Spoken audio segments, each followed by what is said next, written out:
देखा कि chain method और इमेजिनेशन पावर का यूज़ करके कैसे हम एक लंबी शॉपिंग लिस्ट को बिना बार बार रटे याद कर सकते हैं, जिसमें 10 से 12 या 15 सामान हों। आई होप कि आपने जो मैंने प्रैक्टिस के लिए आपको लिस्ट दी हुई थी उसको भी आपने याद कर लिया होगा और आपको तरीका समझ में आ गया होगा कि ये कैसे काम करता है। एक बार फिर से मैं उसको एक बहुत ही थोड़ा सा टाइम लेके रिवाइज़ करवा देता हूँ कि कैसे इमेजिनेशन और एसोसिएशन का यूज़ करके आप इस तरह की एक लिस्ट को याद कर सकते हैं। जैसे मान लीजिए हमारे सामने एक नई लिस्ट हो इस तरह की, और इसको हम कैसे याद करेंगे, और देन इसके बाद हम देखेंगे कि इसी मेथड का यूज़ हम अपने सब्जेक्ट की चीज़ों को याद करने में कैसे कर सकते हैं। जैसे मान लीजिए कि हमें ये लिस्ट याद रखनी हो पूरी की पूरी एक क्रम से, कि स्टेडियम है, उसके बाद टाइटैनिक है, फिर वैन है। तो जो इसके पहले के वीडियो में आपने तरीका सीखा हुआ है उसी तरीके से ये लिस्ट भी आपको याद करनी है। जैसे सबसे पहले है स्टेडियम। तो कल्पना कीजिए कि आपके सामने है एक स्टेडियम और उस स्टेडियम के अंदर आप चले जाते हैं। मैंने आपको बोला था कि जहाँ पर आप अपने आप को इन्वॉल्व कर लेते हैं, आप खुद शामिल हो जाते हैं बायोपीशियम के रूल में, वो चीज़ आपको याद रहती है। तो आप स्टेडियम के अंदर चले जाते हैं। स्टेडियम में आपको दिखा एक टाइटैनिक जहाज़, स्टेडियम के बीच में आपको दिखा टाइटैनिक जहाज़, और टाइटैनिक जहाज़ के ऊपर आप चढ़ते चले जाते हैं तो सबसे ऊपर आपको मिला वैन कार मिली। वैन कार के गेट को आप खोलते हैं तो उसके अंदर एक क्रो बैठा हुआ था, और क्रो क्या कर रहा था, वो मैगजीन पढ़ रहा था, एक मैगजीन पढ़ रहा था।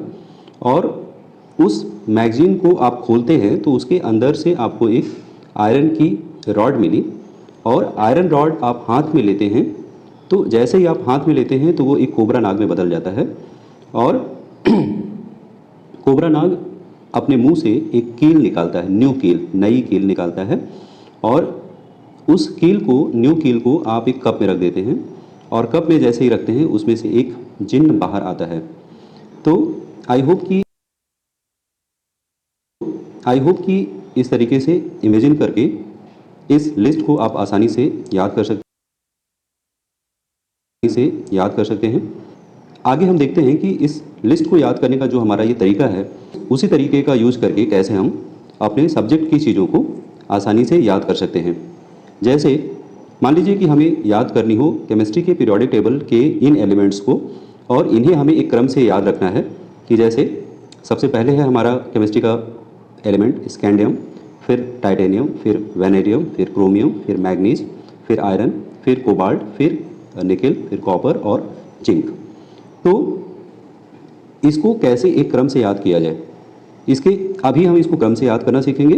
देन इसके बाद के वीडियोज़ में हम देखेंगे कि कैसे हम एटॉमिक नंबर वाइज एलिमेंट्स को याद करेंगे। जैसे आपसे कोई पूछे कि 25 पे कौन सा एलिमेंट है तो आप तुरंत बता सकें मैगजीन है, 28 पे कौन सा एलिमेंट है तो आप तुरंत बता सकें कि निकेल है। तो इसके लिए इस लिस्ट को याद करने के लिए भी हम बिल्कुल वही तरीका अपनाएंगे जो तरीका हमने शॉपिंग लिस्ट को याद करने के लिए अपनाया हुआ था, जो मेथड। और आपको जानकर हैरानी होगी कि आप देखेंगे कि ये एलिमेंट्स आपको क्रम से लगभग याद हो भी चुके होंगे, और ये हो सकता है कि ये अनजाने में आपको याद हुआ हो, लेकिन ये एलिमेंट्स आपको याद हो चुके होंगे। कैसे? जैसे सबसे पहले हमारा एलिमेंट है स्कैंडियम, और स्कैंडियम को अगर हम ध्यान से देखें तो ये मिलता जुलता है स्टेडियम से, स्कैंडियम स्टेडियम। उसके बाद स्टेडियम के अंदर क्या था, टाइटैनिक जहाज़ था। टाइटैनिक जहाज़ से मिलता जुलता हमारा एलिमेंट है टाइटेनियम।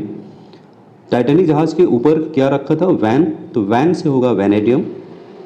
फिर वैन के अंदर क्या था, क्रो था, तो क्रो से होगा क्रोमियम। क्रो क्या कर रहा था, मैगजीन पढ़ रहा था, तो मैगजीन से होगा मैग्नीज। और मैगजीन के अंदर से निकली थी आयरन की रॉड, तो ये होगा आयरन। फिर आयरन रॉड चेंज हो गया था कोबरा में, तो कोबरा से आपका एलिमेंट होगा कोबाल्ट। और न्यू कील, कोबरा के मुंह से निकला था नई कील, तो ये होगा निकेल। उसको आपने रखा था एक कप में, तो कप से होगा कॉपर, और कप के अंदर से निकला था जिन, तो जिन से होगा आपका एलिमेंट जिंक। तो आई होप कि आपने ये मेथड समझ लिया होगा कि कैसे हम केमिस्ट्री के पीरियोडिक टेबल के एलिमेंट्स को हम, जैसे हमने शॉपिंग लिस्ट को याद करने का तरीका, जो तरीका हमने शॉपिंग लिस्ट को याद करने का के लिए यूज़ किया, वही तरीका हमारी केमिस्ट्री के एलिमेंट्स को भी याद करने में हेल्पफुल हो सकता है। तो आई होप कि आप ये मेथड समझ गए होंगे।